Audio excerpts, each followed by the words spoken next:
பாதாம் coconut milk laddu எப்படி செய்கிறதுன்னு பார்க்கலாம். 1.5 கப் பாதாமை நல்லா கொரகொரப்பாக அரைச்சி எடுத்து ஒரு வாணலியில் போட்டு நல்லா வாசனை வர வரைக்கும் வறுத்து எடுத்துக்கலாம். இதோட கிளைசிமிக் இண்டெக்ஸ் 15 தான்.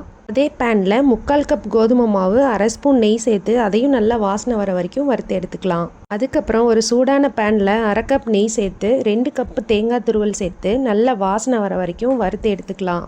தேங்காய் கலர் சேஞ்ச் ஆன உடனே அது கூட ஒரு 1.5 கப் பால் சேர்த்துக்கலாம். இது காய்ச்சின பால் நான் எடுத்திருக்கேன். தேங்காய் கூட பாலை நல்லா கலந்து விட்டுட்டு துருவின பனை வெல்லம் 1 கப் சேர்த்துக்கலாம். பனை வெல்லத்தோட கிளைசிமிக் இண்டெக்ஸ் வெறும் 35 தான். இப்போ இது கூட ரெடி பண்ணி வச்சுருக்கக்கூடிய பாதாம், கோதுமை மாவு ரெண்டையும் சேர்த்துக்கலாம். ஸ்டவ்வை ஸ்லோ ஃப்ளேமில் வச்சுட்டு நல்லா இந்த மாதிரி கிளறி விட்டுக்கோங்க. வாசனை சும்மா கமகமன்னு இருக்குது. அவ்வளோதான். அப்படியே இதை கொஞ்சம் நேரம் ஆற விட்டுருங்க.